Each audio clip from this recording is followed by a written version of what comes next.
함께 볼 하나님의 말씀은 마태복음 8장 23절에서 27절 말씀입니다. 배에 오르심에 제자들이 따랐더니 바다에 큰 놀이 일어나 배가 물결에 덮이게 되었으니 예수께서는 주무시는지라.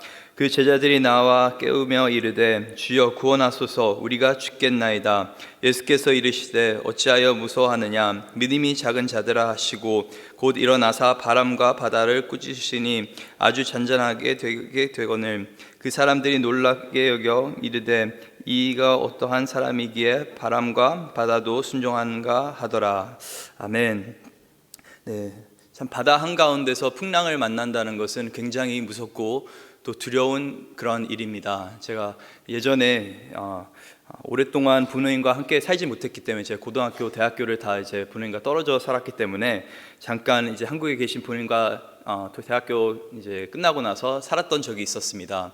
그렇게 이제 부모님과 시간을 보내고 또 이제 앞으로 진로에 대해서 고민하는 그런 시간을 가졌었는데, 한 가지 문제가, 제가 이제 미국 시민권자입니다. 그래서 한국에서 미국 시민권자로 살려면은 체류하려면은 이제 90일까지밖에 이제 체류할 수가 없습니다. 그 이상 체류하기 위해서는 이제 비자를 받아야 하거나 아니면 외국에 한번 갔다 와야지 이 90일이라는 그 기간이 연장이 됩니다. 그래서 이제 부모님과 좀 이렇게 지내고 있는데 90일이 돼서 처음에는 뭐 근처에 있는 곳에 여행도 가고 그랬었는데 시간도 들어가고 또 돈도 들어가고 하다 보니까 제가 이제 인터넷에 검색을 했었습니다.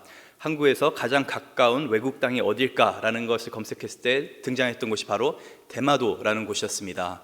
대마도는 이 부산항에서 한 70분이면은 쾌속선으로 가면은 이제 도착할 수가 있습니다. 대마도는 이제 일본 땅이어서 거기 가면은 이제 해외에 갔다가 이제 그 다음 날도 아니고 당일날 이렇게 돌아올 수 있는 그런 굉장히 가까운 해입니다. 그래서 이렇게 몇 번 대마도를 간 적이 있었는데 보통 대마도로 갈 때는 그 길이 굉장히 아름다웠습니다. 바다도 잔잔했고 또 이제 햇빛도 너무나 따뜻하고. 근데 제가 마지막으로 대마도 갔었을 때는 이제 돌아오는 길에, 갈 때는 괜찮았는데 돌아오는 길에 정말 예기치 못한 그런 풍랑을 만나게 되었던 것이었습니다. 그때 이제 1시간 동안 정말 파도가 치고 또 비가 내리고 그런 정신없는 가운데서 1시간을 지내다 보니까 정말 바다 한가운데 풍랑을 만나는 것이 굉장히 무섭구나라는 것을 이제 알았습니다. 첫째는 너무나 두려웠고, 둘째는 너무나 정신이 없었습니다. 제 기억하는 것이, 제 자리가 있었는데 저는 1시간 동안 제 자리에 있지 않고 화장실 이 변기통을 붙잡으면서 왔었습니다. 배멀미가 너무 심해서 또 정신이 없어서 어지러워서 그렇게 참 힘들게 1시간을 보냈고, 지금 생각해봐도 제 인생에 가장 힘들었던, 육체적으로 힘들었던 1시간을 꼽으라 하면은 저는 아마 그 1시간 동안 배에 타고 있었던 그 풍랑 속에서 배에 타고 있었던 그 1시간을 꼽을 것 같습니다. 오늘 본문에도 이 배에 타고 있는 이 제자들이 등장하고 그들이 파도를 만나는 그런 모습을 저희가 보고 있습니다. 이 모습을 제가 볼 때마다 항상 생각하는 것이, 이들이 얼마나 믿음이 적었으면은 저렇게 이제 힘들어할까라는 생각을 해보실 수도 있는데, 사실 이 갈릴리 바다라고 하는 곳은 풍랑이 굉장히 잦았던 그런 곳이었습니다. 저희가 잘 아는 것처럼 한 수심 700피트 이제 밑으로 이제 물 수면이 있고, 또 북쪽에는 이 큰 산이 있어가지고 이 호수에 뭐가 있냐면은 따뜻한 공기와 찬 공기가 이렇게 만나는 그런 장소들이 있습니다. 그래서 정말 예측하지 못하는 그런 날씨의 변화와 그래서 풍랑이 자주 일었던 곳이 바로 갈릴리 바다였다고 성경학자들은 그렇게 이야기를 합니다. 이런 갈릴리 바다 가운데 이 제자들이 있는 것입니다. 오늘 본문 23절입니다. 배에 오르심에 제자들이 따랐더니, 그래서 예수님께서 이제 열심히 사역을 하시다가 너무나 무리가 커지는 것을 보고 우리가 반대편 쪽으로 가자라고 그렇게 말씀을 하십니다. 그래서 이 제자들이 굉장히 익숙한 어떤 배를 타고 그렇게 바다로 떠나게 되는 것입니다. 이 제자들이 한 배에 탔다라는 것은 이게 그냥 뭐 카누 정도의 자그마한 배가 아니라 최소한 어선 정도는 됐을 것이다 라고 성경학자들은 이야기를 합니다. 즉, 이 제자들이 굉장히 익숙한 갈릴리 바다에서 자신들이 굉장히 익숙한 배를 타고 지금 바다 한가운데로 그렇게 나가고 있는 것입니다. 왜 그들이 바다 한가운데 지금 나가고 있는 것입니까? 바로 예수님의 말씀을 따르고 있기 때문에 그렇습니다. 예수님의 제자로서 예수님을 따르고 있기 때문에 이들은 지금 바다 속으로 가는 것이고, 또 거기서 풍랑을 만나게 되는 것입니다. 여기서 우리는 질문을 해볼 수가 있습니다. 왜 예수님께서는 다른 길도 있는데, 육지로 분명히 이렇게 돌아갈 수 있는 길도 있는데, 사실 갈릴리 바다가 저희가 생각하는 바다가 아니지 않습니까? 갈릴리 바다라고 하는 것은 어떻게 보면 큰 호수인 것이죠. 이 유대인들은 바다와 호수를 구분할 수 있는 그런 말이 없습니다. 저희도 이제 눈을 보면 그냥 눈이라고 하듯이 그냥 바다 큰 물을 지칭해서 그냥 한 단어로 바다 또는 호수, 그냥 동일한 어떤 히브리어 단어를 쓴다고 합니다. 그래서 이들에게는 그냥 바다도 될 수 있고 호수가 될 수가 있는데, 오늘 본문에 보니까 이 예수님께서 이들을 바다 한가운데로 이렇게 데리고 가시는데, 왜 도대체 그냥 육지의 길을 택하지 아니하시고, 아니면 조금 더 날씨가 좋을 때 제자들을 데려가지 아니하시고, 왜 하필 이 순간에 예수님께서 제자들을 바다 한가운데로 데려가셨나를 질문해 볼 수가 있습니다. 어떻게 보면은 이 풍랑은 예수님께서 이 제자들에게 허락하신 풍랑이라고도 볼 수가 있습니다. 요나처럼 하나님의 뜻을 따르지 않고 불순종하여서 도망가는 그런 상황 가운데 이들은 지금 풍랑을 만난 것이 아니라 정말 철저하게 예수님을 따르는 그 가운데서 풍랑을 만나게 된 것입니다.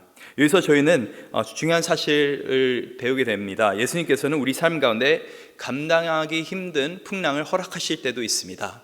제자된 우리 삶 가운데 감당하기 힘든 풍랑을 허락하실 때도 있습니다.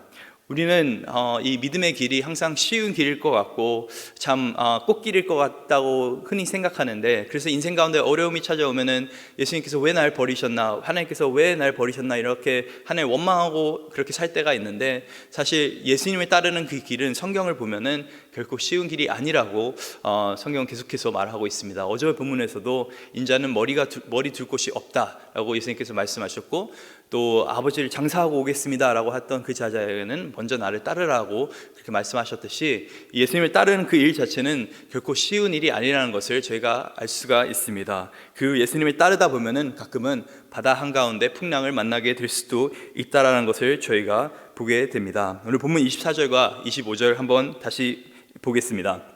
바다에 큰 놀이 일어나 배가 물결에 덮이게 되었으되 예수께서는 주무시는지라 그 제자들이 나와 깨우며 이르되 주여 구원하소서 우리가 죽겠나이다. 정말 이 어선에 너무나 익숙한 이 제자들이, 이 바다에 너무나 익숙한 제자들조차도 이들이 이전에 정말 수많은 풍랑을 만났을 텐데, 어려운 상황을 만났을 텐데, 이 제자들조차도, 이 프로페셔널한 어부들조차도 지금 죽겠다라고 하는 그런 고백을 하고 있습니다. 상황이 굉장히 심각하다는 것이죠. 풍랑이 굉장히 강하고 거세하다는 것입니다. 그래서 이들이 정말 우리가 죽게 되었습니다. 이게 영어로 보면 현재 진행형으로 정말 우리가 지금 죽고 있습니다 라고 그렇게 고백을 하는 것을 볼 수가 있습니다. 저희도 인생 가운데 예기치 못한 그런 풍랑들을 만날 때가 있습니다. 물론 저희가 바다 한가운데 살진 않지만은 어떤 때는 관계 속에서 어려움을 겪게 되고, 어떤 때는 이 재정적으로 풍랑을 만날 때도 있습니다. 어떤 때는 우리가 자녀를 키우다가 풍랑을 만날 때도 있고, 어떤 때는 건강을 잃는 그런 풍랑을 만날 때도 있고, 어떤 때는 사업하다가 또 사기를 당하는 경우도 있고, 또 불의한 사고가 나는 경우도 있고, 여러 가지 참 믿음으로 하나님을 따르고 있는데 순종하는 가운데서 여러 가지 어려운 풍랑을 만날 때가 있습니다. 그런 가운데서 우리가 항상 기억해야 되는 것은, 이 풍랑은 결국에 예수님이 허락해 주신 그런 풍랑이라는 것을 반드시 기억해야 됩니다. 그리고 그 가운데서 또 기억해야 되는 것은, 풍랑 가운데 예수님은 우리와 함께 하신다는 것입니다. 예수님께서 우리 삶 가운데 풍랑을 허락하시는 그 이유는 예수님께서 풍랑 가운데 우리와 함께 하시기 때문에 그렇습니다. 바다에 큰 놀이 일어나 배가 물결에 덮이게 되었으되 예수께서는 주무시는지라. 풍랑을 허락하신 분도 예수님이시고, 풍랑 가운데 제자들과 함께 하고 계신 그분도 바로 예수님이십니다. 그래서 저희가 한 가지 또 질문을 던질 수가 있는 것이, 왜 도대체 예수님께서는 지금 주무시고 계시는가라는 질문을 해볼 수가 있습니다. 배를 타보신 분도 계시겠지만, 바다 멀미가 심해서 예수님께서 혹시 주무시고 계시는 건 아니신가? 아니면은 하루 동안 정말 너무나 피곤하셔서 저희가 하루 일과를 마치고 소파에서 TV를 보다가 잠들듯이 예수님께서 지금 곤히 잠드신 것인가? 아니면은 정말 제자들을 사랑하지 않는 것인가? 여러 가지 질문해 볼 수가 있는데, 이 마가복음 4장을 보면은 동일한 이야기를 이제 전하고 있습니다. 그 가운데서 얘기하고 있는 것이, 예수님께서 베개를 베고 자고 있다는 굉장한 디테일을 우리에게 말해주고 있습니다. 베개를 베고 잔다는 것은 작정하고 잔다는 것입니다.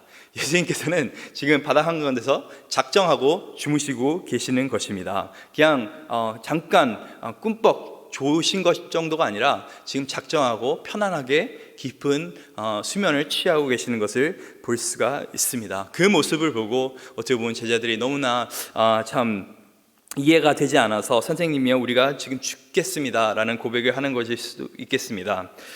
그런데 제자들이 그래서 열심히 예수님을 깨워서 결국에는 예수님께서 이렇게 말씀하시죠. 26절에 예수께서 이르시되 어찌하여 무서워하느냐 믿음이 작은 자다라 하시고, 예수님의 대답은 굉장히 놀랍습니다. 아니, 우리가 생각할 때는 예수님께서 주무시는 것 자체가 너무나 당황스러운데 예수님께서는 오히려 너의 믿음 작은 것이 당황스럽다라고 그렇게 말씀하고 계시는 것입니다.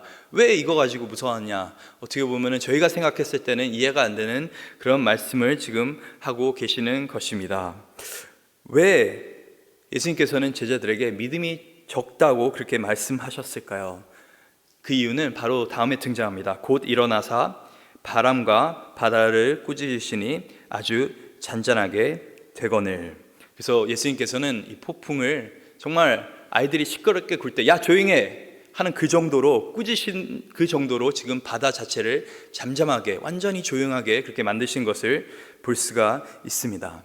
그래서 저희가 오늘 본문을 통해서 세 가지 배우게 되는 것은 예수님께서는 우리 삶 가운데 힘든 어려운 풍랑을 허락하시는 분이십니다. 하지만 그 풍랑 속에서 우리와 함께 하시는 분이십니다. 그리고 마지막으로는 그 풍랑을 주관하시는 그분이 바로 예수님인 것입니다. 예수님은 풍랑의 주관자, 폭풍 속에 우리의 주님이 되십니다. 예수님께서 왜 믿음이 작다고 꾸짖으시는 그 이유 자체가 뭐냐면은 예수님께서 먼저 제자들에게 우리가 반대편으로 가자고 말씀하셨습니다. 반대편으로 가자고 말씀하신 그 이유는 무엇입니까? 예수님께서 제자들을 안전하게 반대편으로 데려가시겠다라는 것이죠. 우리가 반대편 가서 사역을 하겠다라는 것입니다. 하지만 제자들은 예수님이 어떤 분이신지를 잊은 채, 예수님의 능력을 잊은 채, 예수님께서 지금까지 수많은 기적들을 베푸셨는데도 불구하고 아직까지도 예수님이 어떤 분이신지를 잊고 살았던 것이죠. 정말 인생의 그 문제 앞에서, 어려움 앞에서 정말 예수님이 어떤 분이신지를 잊고 살았던 것입니다. 이 시편 말씀을 보면은 바다를 잠잠케 하실 수 있는 분은 유일한 한 분, 하나님밖에 없다라고 그렇게 여러 표현들이 나옵니다. 그래서 우리 본문을 통해서 깨닫게 되는 것은 예수님께서는 그냥 한낱 인간이 아닌 하나님 되시고 또 우리 인생 가운데 주관자 되신다는 것을 우리가 배우게 되는 것입니다. 자연 앞에서 인간은 한없이 작아지게 됩니다. 그런데 자연은 예수님 앞에서 한없이 작아지고 있는 것을 볼 수가 있는 것입니다. 그런 예수님을 우리가 믿고 따르는 것입니다. 그런 예수님을 우리가 신뢰하는 것입니다. 그래서 본문 27절 보니까 그 말씀이 놀랍게 여겨 이르되 이가 어떠한 사람이기에 바람과 바다도 순종하는가 하더라. 마태복음을 보시면은 이 믿음이 적은 자들아라는 표현이 4번 등장합니다. 근데 그 4번 등장하는 것이 모두 제자들에게 하는 그런 말 가운데서 그 표현이 등장합니다. 그것이 왜 중요하냐면은 제자들이라고 하면은 사실 무리나 아니면 예수님 믿지 않는 자들보다 훨씬 믿음이 좋은 사람들인데 예수님은 희한하게 제자들을 볼 때만 야, 니네 믿음이 참 없다, 믿음이 적은 자들아 라는 표현을 하시는 것을 볼 수가 있습니다. 왜 예수님께서는 계속적으로 제자들의 믿음에 대해서 이렇게 말씀하고 계시는 것일까요? 이들의 믿음을 단순하게 책망만 하려고 하시는 것이 아니라 결국에 예수님께서는 이들의 믿음을 세우시기 위해서 더욱더 강하게 하시기 위해서 이렇게 말씀하고 계시는 것입니다.